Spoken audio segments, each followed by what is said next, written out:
Hello friends, નમસ્કાર. ધોરણ 9 English unit 7 એડોલસન્ટ speak. એડોલસન્ટ યાની કે તરુણ. 12 વર્ષની ઉંમર પછી બાળક જ્યારે તરુણાવસ્થામાં પ્રવેશ કરે છે ત્યારે તેના શારીરિક માનસિક ફેરફાર થાય છે. તો શારીરિક અને માનસિક જ્યારે ફેરફાર થાય તો તે સમયે બાળકને ઘણી બધી સારી આદતો, ઘણી બધી ખોટી આદતોમાં પણ ફસાઈ શકે છે અને તેને શારીરિક રીતે અને માનસિક બંને રીતે મૂંઝવતા અનેક પ્રશ્નો તેના મનમાં ઉદ્ભવતા હોય છે. અને જો તેને કોઈ સારો મિત્ર મળી જાય અથવા પેરેન્ટ્સ તેની સાથે મિત્રતાભર્યું વર્તન કરતા હોય ત્યારે તે એ પ્રશ્નોના નિરાકરણ લાવી શકે છે. અને કેટલાક બાળકો એવા હોય છે કે અંદર મૂંઝાતા હોય, પરંતુ તે બહાર તેમની મૂંઝવણ કોઈને પૂછી ન શકે કે કોઈની સમક્ષ વ્યક્ત ન કરી શકે. તો ત્યારે એવા બાળકોને માટે આવા કાઉન્સિલર્સ એટલે કે સલાહકાર, માર્ગદર્શક જે હોય છે તેમની સાથે તેમનો મેળાપ કરાવવામાં આવે તો તેમની સમક્ષ પણ તેઓ દિલ ખોલીને વાત કરી અને પોતાના પ્રશ્નોની રજૂઆત કરે છે. અને કાઉન્સિલર્સ જે હોય છે તે તેમને સલાહ સૂચન અને માર્ગદર્શન આપે છે કે આ ઉંમરમાં કેવી રીતે વર્તન કરવું. તો એવો જ એક પાઠ આપણે ભણવાનો છે. એડોલસન્ટ્સ સ્પીક. તરુણો અથવા યુવાનો બોલે છે. યુવાનીમાં પ્રવેશ કરતાં બહુ જ જાણવાની એ જિજ્ઞાસા હોય. તો એ જિજ્ઞાસા સંતોષવી હોય તો આપણે યુવાનોએ પણ પોતાના સૌથી પ્રથમ માતા પિતાનો સંપર્ક કરવો જોઈએ કે મમ્મી આવું કેમ. જો તેમના તરફથી તમને યોગ્ય રિસ્પોન્સ ન મળે તો તમે તમારી ઉંમરના મિત્રો સાથે પણ વાતચીત કરી શકો કે ભાઈ મને આ પ્રશ્ન મૂંઝવે છે, શું તને આવી તકલીફ થાય છે? તો આવા પ્રશ્નોનું નિરાકરણ લાવવા માટે પ્રોફેશનલી એટલે કે આવી રીતે જેમ શિક્ષકો અહીંયા તમને ભણાવે છે ને, તો યુવાનોને માર્ગદર્શન આપવા માટે એવા કાઉન્સિલર્સ હોય છે. પછી એમના પેરેન્ટ્સને પણ કાઉન્સેલિંગ કરી અને માર્ગદર્શન આપે છે. કેટલાક પેરેન્ટ્સ શું કરે કે બાળકને સમજે નહીં અને ફરિયાદ કરે કે મારું બાળક આમ કરે છે ને સમજતું નથી, મને ગાંઠતો નથી. આવું બધું પણ પેરેન્ટ્સના મનમાં ઘણું બધું થતું હોય છે. પરંતુ તે બાળકને સમજે નહીં અને પછી બાળક પર ગુસ્સો કરે તો બાળક ક્યાં જાય? તો એના માટે માર્ગદર્શન મેળવવા માટે આવા જે કાઉન્સિલર પ્રોફેશનલ વ્યાવસાયિક રીતે પોતાનું માર્ગદર્શન આપતા હોય છે. તો એવું માર્ગદર્શન આપવા માટે અહીંયા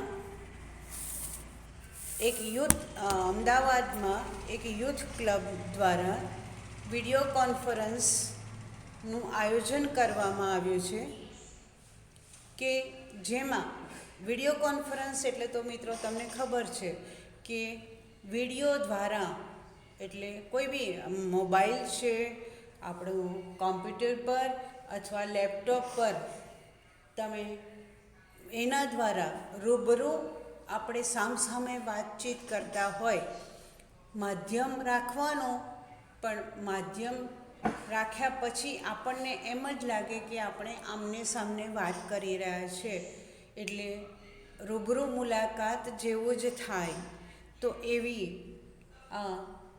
એક વિડીયો કોન્ફરન્સ અમદાવાદની યુથ ક્લબ દ્વારા આયોજિત કરવામાં આવી છે, જેમાં કાઉન્સિલર તરીકે કોણ કોણ સેવા આપવાના છે અને વિદ્યાર્થીઓ અથવા વિદ્યાર્થીઓના પેરેન્ટ્સ હોય તે પણ પોતાના પ્રશ્નો આ કોન્ફરન્સમાં પૂછી શકે. તો એવી રીતે વિડીયો કોન્ફરન્સનું આયોજન કરવામાં આવ્યું છે. મિત્રો, તે પહેલાં અહીંયા પ્રી ટાસ્કમાં તમને અહીંયા એક ચિત્ર દેખાય છે અને ચિત્રમાં આખો રૂમ અવ્યવસ્થિત પડેલો છે. તો એમના મમ્મી જ્યારે રૂમમાં પ્રવેશ કરે છે ને આ જોવે છે ત્યારે એમને આશ્ચર્ય થાય છે. હવે આપણો પણ રૂમ હોય તો આપણે મમ્મી તો રાખે, પણ હવે આપણે મોટા થયા, આપણો રૂમ આપણે જ વ્યવસ્થિત રાખવાનો, આપણી બુક્સ એની જ જગ્યાએ ટેબલ પર અથવા કબાટ જે આપણને આપ્યું હોય એ કબાટમાં મૂકવાની, આપણી બેગ, આપણા શૂઝ, આપણું આઈ કાર્ડ, આ બધાનું ધ્યાન હવે આપણે રાખવાનું, આપણે મોટા થયા. નહીં અને ત્યાર પછી જ્યારે સ્કૂલ જવાનો ટાઈમ થાય, મમ્મી મારી બેગ ક્યાં, મારું આઈ કાર્ડ ક્યાં, નથી મળતું, મારો કંપાસ નથી મળતો. હા, મમ્મીની જવાબદારી છે કે લંચ બોક્સ તમને ભરીને આપે, પણ લંચ બોક્સ મૂકવાની જવાબદારી બેગમાં આપણી છે. તો એ બધાનું ધ્યાન રાખવું જોઈએ. તો અહીંયા એક મિકીનો રૂમ બતાવ્યો છે. તો રૂમ જે છે એમાં અથવા કેટલાક પોતાના રૂમના બારણા પર કેટલીક સૂચનાઓ લગાડેલું સ્ટીકર લગાડતા હોય છે. તો મિકીના રૂમમાં પણ એક પોસ્ટર લગાડ્યું છે બારણા પર અને લખ્યું છે, પહેલાં આપણે ઇન્સ્ટ્રક્શન વાંચીએ. There is a poster on the door of Mickey's room. મિકીના રૂમના બારણા પર એક પોસ્ટર લગાડેલું છે. એમાં શું છે? તો there are some instruction in it, read them. Instruction યાની સૂચનાઓ છે, એને વાંચો અને રૂમમાં પ્રવેશ કરતાં પહેલાં એ વાંચી અને એ પ્રમાણે રૂમમાં તમારે વર્તન કરવાનું છે. તો નો સ્માઇલ, નો એન્ટ્રી. જ્યારે રૂમમાં પ્રવેશ કરો તમારો ચહેરો હંમેશા હસતો જ હોવો જોઈએ. બીજી સૂચના છે, ડોન્ટ ઓપન માય ડ્રોવર. આપણા લોકોને શું છે કે જેના ઘરે જઈએ સોરી મિત્રો, તો કોઈના કબાટ ખોલવાની, ટેબલના ખાના, ડ્રોવર એટલે ટેબલનું ખાનું ખોલીને બધી જોવાની જિજ્ઞાસા બહુ હોય, અને જિજ્ઞાસા સંતોષવા માટે આપણે કબાટ ખોલીને જોઈ લઈએ, ડ્રોવર જોઈ લઈએ, એમના બેડમાં સૂઈ જઈએ, આવું બધું કરીએ. તો એમાં લખ્યું છે ડોન્ટ ઓપન માય ડ્રોવર. કદી મારું ડ્રોવર, જે પણ રૂમમાં પ્રવેશે મારું ડ્રોવર, ટેબલનું ખાનું ખોલવું નહીં. No comments on my music please. હું જે મ્યુઝિક સાંભળું છું, કેવા પ્રકારનું મ્યુઝિક સાંભળું છું, એના પર કોઈ પણ જાતની ટીકા ટિપ્પણ, કોમેન્ટ્સ કોઈએ કરવી નહીં. નાવ એડ 3 મોર સચ ઇન્સ્ટ્રક્શન ઓફ યોર રૂમ. તમારે પણ તમારા રૂમમાં આવી સૂચનાઓ મૂકવી છે, તો બીજી 3 સૂચના તમે શું મૂકશો એ અહીંયા ખાલી જગ્યામાં 4th, 5th અને 6માં પૂરવાની છે. તમારે જે લખવી હોય એ સૂચના તમે લખી શકો છો. એમાં મેડમ તમને કોઈ ગાઈડન્સ આપી શકે નહીં. નાવ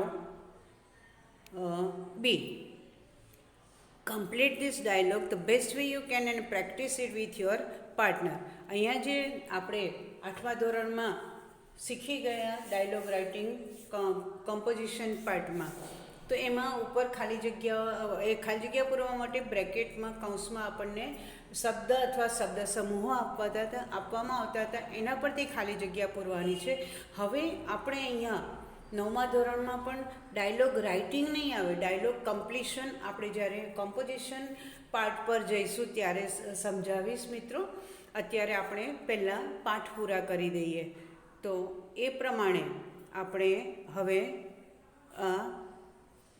એ રીતે શીખવાનું છે કે આપણે આપણી કલ્પના મુજબની ખાલી જગ્યા પૂરવાની છે. તો એ ખાલી જગ્યા પૂરવા માટે તમને ઉપર કોઈ કૌંસમાં શબ્દ કે શબ્દ સમૂહો નહીં આપ્યા હોય. ડાયલોગ જોઈએ. આમ તો મેં તમને કહ્યું છે પ્રી ટાસ્ક હું તમને નહીં કરાવું, પરંતુ અહીંયા થોડુંક તમારે માઇન્ડ કસવાનું છે. એટલે મને ઈચ્છા છે કે થોડુંક તમે તમારા મગજને થોડીક શું કહેવાય, તસ્દી આપો અને એને વિચારો. તો એ અને બી નામના વ્યક્તિ વચ્ચે સંવાદ છે. This is the room I have to let એટલે ભાડે આપવું. આ રૂમ એ નામનો વ્યક્તિ કહે છે, કોઈ એક વ્યક્તિ એમના ઘરે આવ્યો છે તો કે પૂછે છે કે મારે ભાડે રૂમ જોઈએ છે. આપણે ઘણા પેપરમાં એડ આપે છે, ઘણા શું છે પોતાના ઘરના બારણા પર કે પાટીઓ લગાડીને મૂકે છે કે આ ઘર ભાડે આપવાનું છે, અહીંયા રૂમ ભાડે આપવાનો છે. તો એવું પાટીઓ મૂકેલું જોઈને બી નામનો વ્યક્તિ અહીંયા આવે છે તો એમને પૂછે છે કે કયો રૂમ ભાડે આપવાનો છે. એટલે એ નામના વ્યક્તિ જે રૂમ ભાડે આપવાનો છે એ બતાવવામાં લઈ જાય છે અને કહે છે, this is the room I have to let એટલે ભાડે આપવું, મારે આ રૂમ ભાડે આપવાનો છે. B said it looks very nice, બહુ સરસ છે, રૂમ તો બહુ સારો છે. તો એના રૂમના એમાં જોયા પછી એટલે મકાન માલિકે છે the rent is ₹600 per month. Per month એટલે મહિનાનું ભાડું કેટલું છે એનું?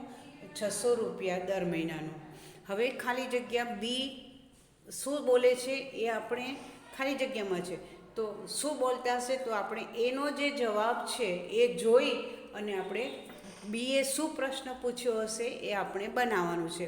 તો A said no the electricity charges are not included in the rent. એટલે આમાં ભાડાની અંદર વીજળીના બિલનો સમાવેશ કરવામાં આવ્યો નથી. તો બીએ શું પ્રશ્ન પૂછ્યો હશે તો આ જવાબ મળ્યો. તો આપણે એમ પૂછીએ, બીએ પૂછ્યું હશે કે આમાં આ જે ₹600 ભાડું છે એમાં વીજળીનું બિલ સામેલ છે. તો શું પ્રશ્ન હશે? Does it include electricity charges? શું આ જે ₹600 ભાડું છે એમાં વીજળી બિલ સામેલ છે? તો જવાબ શું મળે છે? નો. હવે બી ફરી બીજું કંઈક પૂછે છે તો એનો જવાબ છે only breakfast you will have to go out for the meals. Meal એટલે જમવાનું, સવાર અને સાંજનું. સવારનું જે લંચ અને સાંજનું ડિનર એ સવાર સાંજનું, પણ મીલ એટલે ભોજન. તો હવે પેઇંગ ગેસ્ટ તરીકે જ્યારે ભાડે રૂમ એકાદ રૂમ ભાડે આપતા હોય પેઇંગ ગેસ્ટ તરીકે, તો કેવું હોય કે એમાં જે ભાડું લેતા હોય ને એની અંદર વીજળીનું બિલ સામેલ હોય, પછી કેટલાક એવી રીતે નાસ્તો અને જમવાનું બંનેની સાથે આપતા હોય છે, અને કેટલાક લોકો લોન્ડ્રી એટલે કે કપડાં પણ ધોવામાં એમની લોન્ડ્રી ભેગું ધોવાઈ જાય આ રીતે ભાડે આપતા હોય છે. એટલે ભાડે આપતા પહેલાં ભાડુઆત જે હોય એ બધી આવી માહિતી પૂછે કે આ ભાડાની અંદર આટલું બધું સામેલ છે. તો જવાબ જે એ આપે છે એના પરથી આપણે હવે પ્રશ્ન બનાવવાના છે જે બી પૂછે છે તે. તો ઓનલી બ્રેકફાસ્ટ, તો પ્રશ્ન શું હશે કે આમાં આ જે ભાડું છે એની અંદર નાસ્તો અને જમવાનો ચાર્જ ઇન્ક્લુડેડ છે, બરાબર?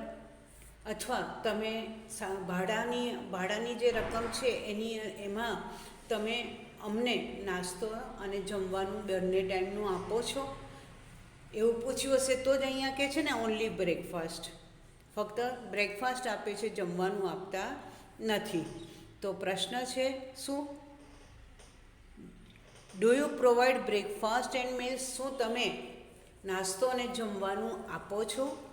તો એ શું જવાબ આપે છે? ફક્ત બ્રેકફાસ્ટ. જમવાના માટે તો you will have to go out for the meals, તમારે જમવા માટે તો બહાર જ જવું પડશે. હવે બીનો ક્વેશ્ચન છે તો એના જવાબમાં છે no I am afraid you will have to wash clothes yourself. No, ના એવું નથી, તમારે તમારા કપડાં તમારી જાતે જ ધોવાના છે. તો પ્રશ્ન શું હશે બીનો? તમે કોઈ નોકર કે લોન્ડ્રી એટલે કે વોશિંગ મશીન જે છે એમાં તમારા સાથે અમારા કપડાં ધોવો છો કે અહીંયા કોઈ કપડાં ધોવા માટે કોઈ નોકર છે, બરાબર? તો શું પૂછ્યું હશે BA? Do you have a servant two wash clothes? તો જવાબ છે no I am afraid. Okay, નાઉ બીનો કોઈ પ્રશ્ન છે તો જવાબ આપે છે good, I hope you will be comfortable here. તો એમ લાગે છે કે મને એમનો જે બોલે છે બી એના પરથી એવું લાગે છે કે તમને અહીંયા સારો અહીંયા તમને આ રૂમ ગમ્યો છે, અમારી સગવડ ગમી છે અને તમને અહીંયા બધી સગવડ ગમતી હશે એવું, અથવા રૂમ આરામદાયક લાગ્યો છે. તો એના માટે બીએ શું કહ્યું હશે? આ 3 પ્રશ્નો પૂછ્યા પછી શું કહ્યું હશે? દેટ્સ ફાઇન, ઓકે, કંઈ વાંધો નહીં. એમાં હું ઇલેક્ટ્રિક બિલ જાતે ભરી લઈશ, પછી જમવા બહાર જઈશ, લોન્ડ્રી કપડાં પણ જાતે ધોઈશ. ગુડ. તો શું હશે જવાબ? ગુડ. અથવા that's fine, I like the room, કંઈ વાંધો નહીં, ભલે એ બધી સગવડ નથી પણ મને તમારો રૂમ તો ગમ્યો જ છે. તો એ કહે છે good, I hope you will be comfortable here. તો હવે બીએ શું કહ્યું હશે અને એનો શું જવાબ હશે? તો હવે એમને રૂમ ગમી ગયો છે એટલે બીએ શું કહ્યું હશે કે મને ગમે છે અને હું અહીંયા, જ્યારે એનો જવાબ સાંભળે ત્યારે કહે છે યસ આઈ, એટલે કે હા મને એવું લાગે છે કે હું I will be comfortable here.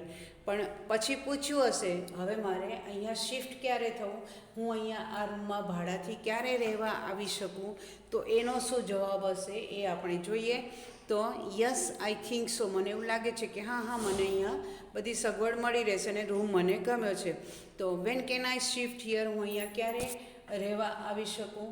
તો જવાબ શું છે? તમને જ્યારે આવવું હોય ત્યારે, whenever you want to, તમારે જ્યારે આવવું હોય ત્યારે. ઓકે, તો આ રીતે તમે આવો બીજો સંવાદ પણ જાતે બનાવી શકો, ઘરે એકલા રમવાનું નહીં, થોડું દિમાગને તસદી આપી આવી નાની પ્રશ્નોત્તરી દ્વારા ફ્રેન્ડ્સ, તમે બધા ઘરે બેસીને ફ્રેન્ડ્સ તો મળતા જ હશો, તો એ પ્રશ્નોત્તરી દ્વારા આવી રીતે તમે ભણી પણ શકો અને તમને ઇંગ્લિશ પણ બોલતા આવડી શકે મિત્રો.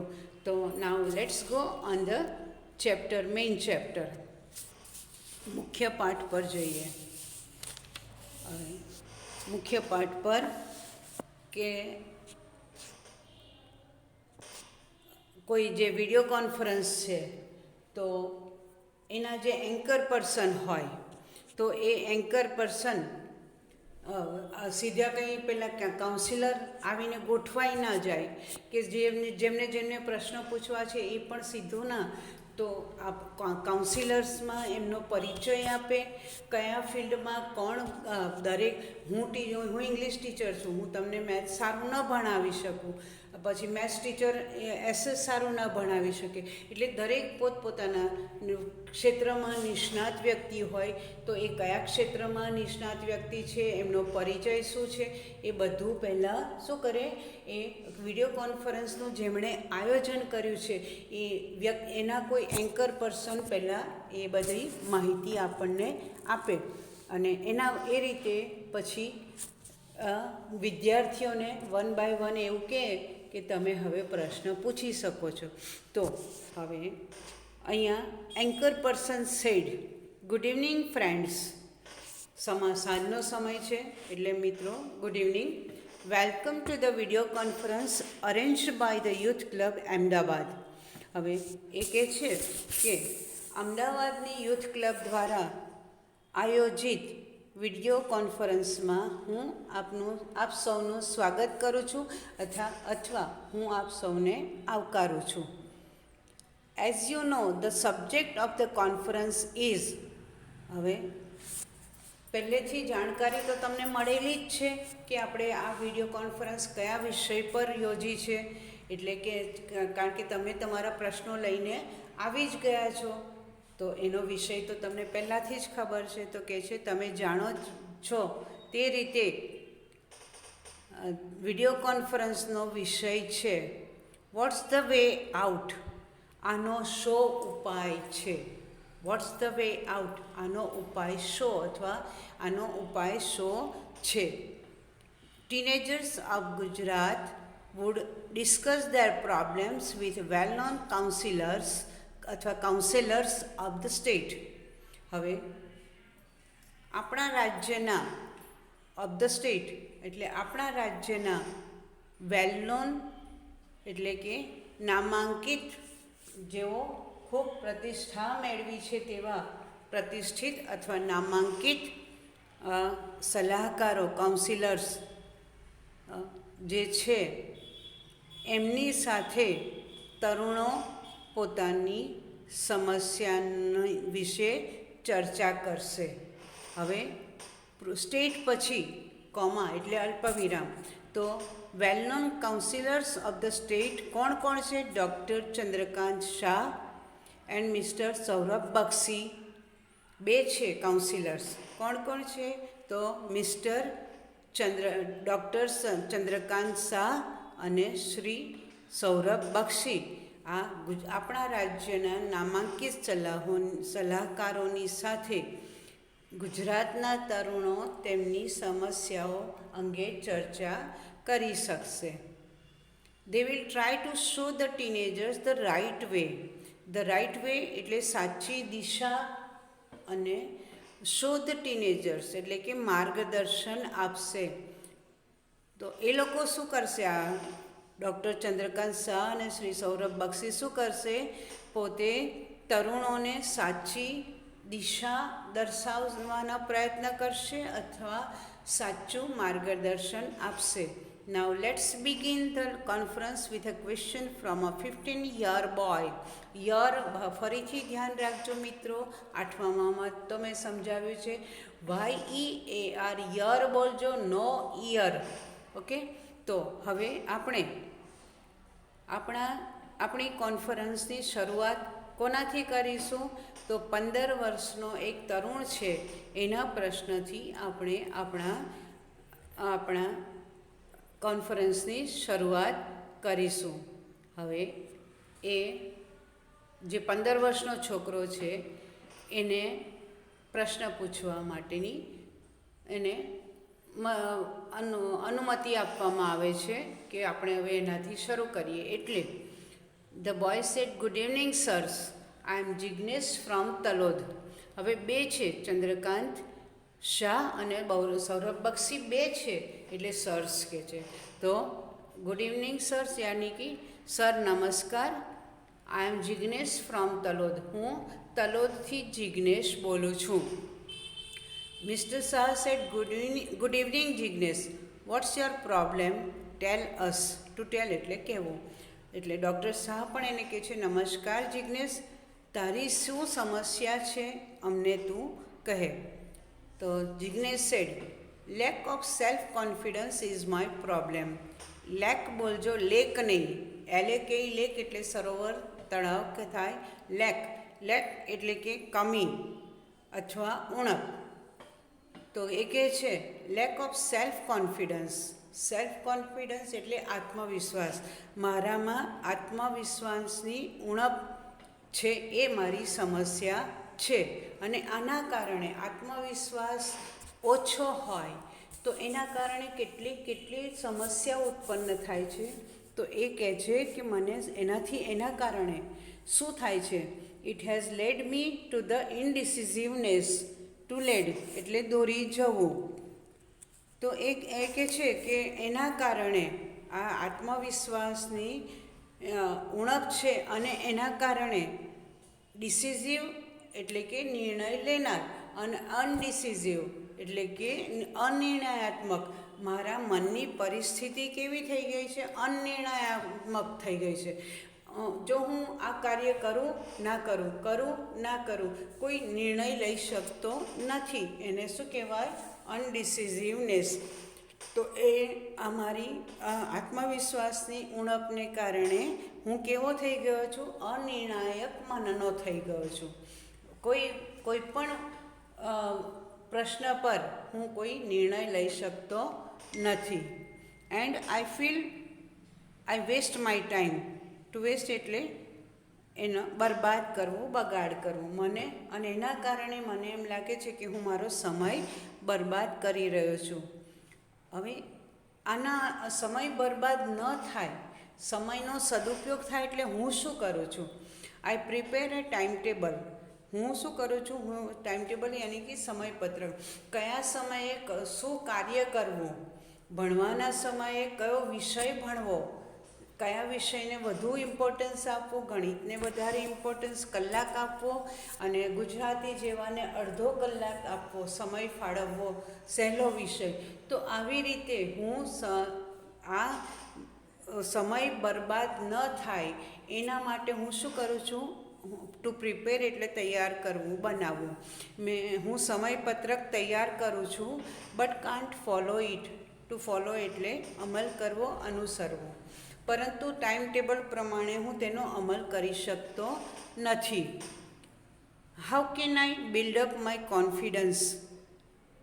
એટલે હું મારો આત્મવિશ્વાસ કેવી રીતે કેળવી શકું? ટુ બિલ્ડઅપ એટલે ઘર ચણવું નહીં, અહીંયા કેળવવું.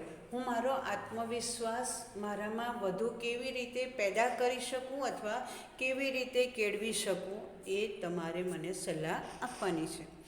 સો mister Bakshi said, in which class are you studying Jignesh?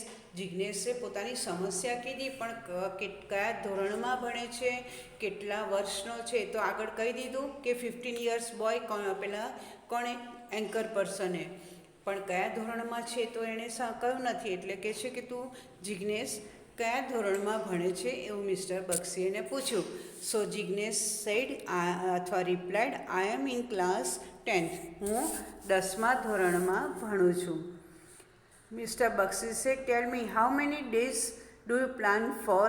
Jignesh હવે જિગ્નેશને કહે છે કે તે એમ કીધું કે હું સમયપત્રકનું આયોજન કરું છું, પરંતુ મને તું એ કહે કે તું કેટલા દિવસનું આયોજન કરે છે.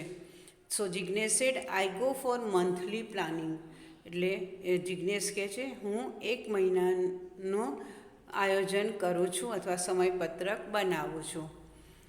So mister Bakshi said, Jignesh don't plan for a long period. 1 મહિનો એટલે બહુ લાંબો સમય થઈ ગયો. 1 મહિનાનું સમયપત્રક આ ઉંમરમાં ન બનાવાય.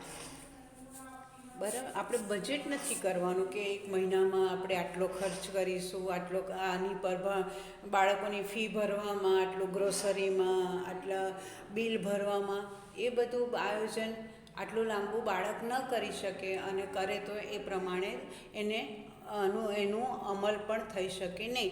એટલે મિસ્ટર બક્ષી કહે છે જિગ્નેશ બહુ લાંબા સમયનું આયોજન ન કર. અને આગળ કહે છે don't set such a difficult goal to achieve. To achieve એટલે કે પ્રાપ્ત કરવું, મેળવવું, સિદ્ધ કરવું. ગોલ એટલે કે લક્ષ્ય. ટુ સેટ એટલે નક્કી કરવું. તો એ કહે છે કે જિગ્નેશ બહુ લાંબા સમયનું આયોજન ન કર.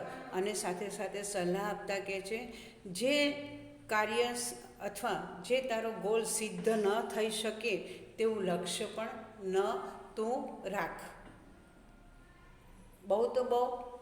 ચલો, આજે મારે આ ગણિતના આટલા સમ્સ કરવા જ છે, મેથ્સ ઇંગ્લિશમાં આટલા ચેપ્ટર્સ અથવા પહેલી પોએમ મોઢે કરી જ લેવી છે. તો એ ઇટ્સ ઓકે, પણ પછી એક જ દિવસે મેથ્સ, ઇંગ્લિશ, સાયન્સ બધું ભેગું કરીએ તો બધામાં શું થઈ જાય, એક પણ વિષય આપણને વ્યવસ્થિત આવડે નહીં. એટલે તો જે સિદ્ધ ન થઈ શકે તેવું લક્ષ્ય ન રાખ. અને કહે છે બી પ્રેક્ટિકલ યાની કે વ્યવહારુ બન. વ્યવહારુ એટલે સામાજિક વ્યવહારો કરવાના, કોઈને ઘેર ચાંદલો કરવાનો છે કે કોઈના ઘેર લગ્ન પ્રસંગમાં બાધામાં જવાનું છે, ના. તો વ્યવહારુ એટલે જેટલું કાર્ય આપણાથી થઈ શકે એટલો જ ગોલ રાખો, એને વ્યવહારુ કહેવાય. ઓકે, તમારા માટે, બીજામાં પેરેન્ટ્સ માટે કે સામાજિક વ્યક્તિઓ માટે નહીં, તમારા માટે વ્યવહારુ આને કહેવાય. તો હવે આગળ તો જ્યારે આવી સલાહ મિસ્ટર બક્ષીએ જિગ્નેશને આપી તો એ કહે છે કે તો જિગ્નેશ પૂછે છે તો sir should I plan for a week sir? તો શું હું કેટલો એક અઠવાડિયાનું આયોજન મારે કરવું જોઈએ? શું કહેશે મિસ્ટર બક્ષી? શું કહેશે? Not even for a week said mister Bakshi. Mister Bakshi કહે છે અઠવાડિયાનું પણ નહીં. Plan only for 1 day and try to follow it. તો ફક્ત એક જ દિવસનું તું આયોજન કર અને તે પ્રમાણેનો અમલ કરવાનો પ્રયત્ન કરીજો.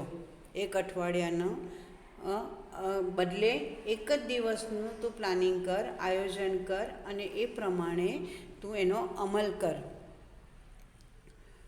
Gate habituated to do like this. To get habituated એ ફ્રેઝ છે મિત્રો. ટુ ગેટ હેબિચ્યુએટેડ એટલે આદત પાડવી, ટેવ પાડવી. તો એમ કહે છે કે તું દરરોજ એક સાથે આટલું બધું કરવા કરતાં એક દિવસનું પ્લાન કર અને એનાથી તું ટેવાઈ જા. આમ દરરોજે એક દિવસનું પ્લાન કરવાનું, આયોજન કરવાનું અને એ મુજબ કમ્પ્લીટલી આયોજન પ્રમાણે એ તારો જે ગોલ છે એ કર અને એ રીતે તું ટેવાઈ જા. હવે જિજ્ઞેશને આ પ્રમાણે સલાહ આપી એટલે શું કરે છે જિજ્ઞેશ મિસ્ટર બક્ષીનો આભાર માને છે. કે છે વચ્ચે રહી ગયું જિજ્ઞેશને જ્યારે આવી સલાહ આપી ત્યારે જિજ્ઞેશને એમ થાય છે કે એક જ અઠવાડિયાનું ને બદલે એક વીકનું હું કરીશ તો શું મારામાં આત્મવિશ્વાસ વધશે? એટલે પૂછે છે Jignesh, will it build confidence in મી? શું તમે જેમ કહો છો કે એક દિવસનું પ્લાનિંગ કર, તો એમ કરવાથી મારામાં આત્મવિશ્વાસ વધશે?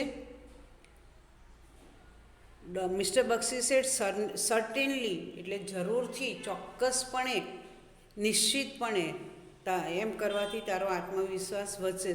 Only a few minutes back you said you can't follow the time table. Few minutes back એટલે થોડી જ વાર પહેલાં તો તે એમ કહ્યું કે હું સમયપત્રક પ્રમાણે ચાલી શકતો નથી કે તેનો અમલ કરી શકતો નથી. This fact discourages you. આ તારી જે ફેક્ટ એટલે આ જે હકીકત છે કે તું આયોજન કરે છે, સમયપત્રક બનાવે છે પણ એનો અમલ થઈ શકતો નથી, તો એ હકીકતના કારણે તારામાં શું આવી જાય છે? તું નિરુત્સાહી થઈ જાય છે. અને નિરુત્સાહી થવાના કારણે શું થાય? આપણે સમયપત્રક પ્રમાણે કામ ન થાય એટલે ડિપ્રેશન, જેને નથી કરવું, સમયપત્રક બનાવવું જ નથી એટલે એના પ્રમાણે નથી થતું. જ્યારે જે આવે ચોપડી હાથમાં લઈને વાંચી જવાની, એવું તે જ કહ્યું, બરાબર છે? તો એ કહે છે કે આ હકીકતના કારણે સમયપત્રક પ્રમાણે અમલ નથી થઈ શકતો, એના કારણે તું કેવો થઈ જાય છે? નિરુત્સાહી થઈ જાય છે. એન્ડ સો તારે ફોર ધેટ, અને એના માટે શું કરવું પડે? Follow your time table for some days. આજે એક દિવસ મેં તને કીધું એ પ્રમાણે થોડાક દિવસો પ્રમાણે તું આ સમયપત્રક એક દિવસનું બનાવ અને એ પ્રમાણે કામ કર અને એના કારણે શું થશે? It will boost your confidence. To boost એટલે વધારવું. હવે તારે અઠવાડિયા સુધી દરરોજ જે તારો ગોલ છે એ પ્રમાણે કામ થાય છે એટલે તારામાં શું થશે? તારામાં આત્મવિશ્વાસ વધશે.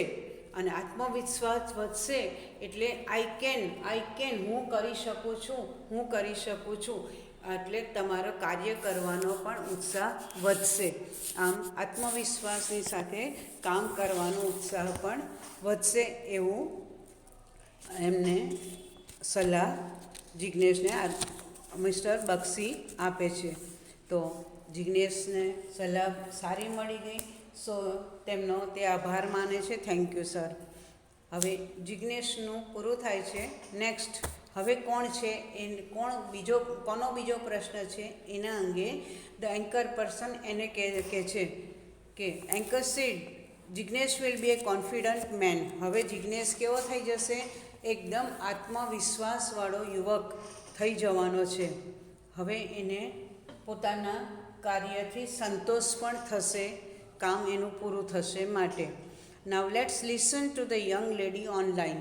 હવે કહે છે કે હવે વિડીયો કોન્ફરન્સ પર એટલે કે ફોન પર હવે એક યુવતી છે એની વાતને આપણે સાંભળીએ. સો ધ ગર્લ સેડ નમસ્તે સર્સ. બંને સરને કહે છે નમસ્તે sir. I am Dilshad from Rapar. હું કોણ છું? દિલશાદ બોલું છું ને ક્યાંથી? ફ્રોમ રાપર, એટલે કે હું રાપરથી દિલશાદ બોલું છું. My face is full of pimples. આ ઉંમર જ એવી છે, તરુણાવસ્થા, કે એમાં મેં કહ્યું ને ઘણા બધા શારીરિક ફેરફાર થાય, તમારો અવાજ બદલાઈ જાય, પછી પિમ્પલ્સ એટલે કે ખીલ થાય, અને મન તો જાણે હવામાં પંખીની જેમ ઉડે. તો આવા બધા જે ફેરફાર થાય છે ત્યારે હવે અત્યાર સુધી કશું જ ના થયું હોય, ચહેરો એકદમ મસ્ત હોય, ગોલો ગોલો, અને સ્કિન ચમકતી હોય, ને પછી પેલા પિમ્પલ્સ એને કે ખીલ થાય અને જલ્દી મટે નહીં, ત્યારે પેલો શું હું તો કેવો દેખાઉં છું કે કેવી દેખાઉં છું, બધા કેવું કહેશે, મારી મજાક કરશે, એટલે બધાને ખીલ થાય ને ત્યારે ચિંતા થાય. એટલે કહે છે, દિલશાદ કહે છે કે my face is full of pimples. મારા ચહેરા પર શું થઈ ગયો છે? બહુ જ બધા ખીલ થયા છે, એટલે મારો ચહેરો ખીલથી ભરાઈ ગયો છે. How can I get read of them? Two gate read of એટલે કે આ ફ્રેઝ છે, તો એનાથી નાથી છુટકારો મેળવવો અથવા નાથી મુક્ત થવું. તો આ ખીલની સમસ્યામાંથી મને છુટકારો કેવી રીતે થશે, કે હું કેવી રીતે તેનાથી મુક્ત થઈ શકું? ત્યારે ડૉક્ટર શાહ, હવે ડૉક્ટર શાહનો આ વિષય છે, એટલે કે છે what have you done so far? એટલે કે દિલશાદ, અત્યાર સુધી તને જે આ ખીલ થયા, તો એના માટે તે અત્યાર સુધી શું શું કર્યું? તો ઘણી વખત એડવર્ટાઇઝ ટીવીમાં, રેડિયોમાં આવતી હોય છે કે ખીલ થાય એટલે ફલાણી ક્રીમ લગાડો, ઢીકણી ક્રીમ લગાડો. હા, પછી ઘણાને તો આદત હોય છે આમ ખીલ ફોડ્યા કરે, દબાઈને ફોડ્યા કરે, તો ચામડી પાછી હતી ને એવી. પણ એવું નહીં કરવાનું. એવું કરીએ ને એટલે ચામડી પર કાણા પડી જાય. કાચા ખીલ ફોડીએ ને તો કાણા પડી જાય. તો આવું બધું, એટલે કે તું આ ખીલને મટાડવા માટે તે અત્યાર સુધીના શું ઉપાયો કર્યા, એવું પૂછે છે. તો Dilshad said, I have applied various creams but nothing has work. To apply એટલે કે લગાડવું. તો એ કહે છે કે મેં લગાડવું અથવા ચોપડવું, મેં ઘણી બધી વેરિયસ એટલે જુદી જુદી જાતની ક્રીમ બહુ બધી લગાડી, પણ નથિંગ હેઝ વર્કડ. પણ એમાં આ એક પણ ક્રીમ ઉપયોગી થઈ નહીં, કે એના કારણે મારા ખીલ મટ્યા નહીં. આટલી બધી ક્રીમ લગાડી, વેરિયસ જુદી જુદી, જે એડવર્ટાઇઝ આવી, કે જેણે મને કહ્યું કે તું આ લગાડ, આ ક્રીમ લગાડ, એ બધું હું કરી ચૂકી, પણ એમાં એનો કોઈ ઉપાય સારો થયો નહીં, કે ઉપયોગી સાબિત થયો નહીં. સો દિલશાદને શું કહે છે mister Shah said, Dilshad don't worry too much એટલે વધુ પડતું, વરી એટલે ચિંતા. દિલશાદ, બહુ ચિંતા ના કરીશ. Pimples are common at this age. આ ઉંમરમાં ખીલ થવા એક સામાન્ય સમસ્યા છે, દરેકને થાય.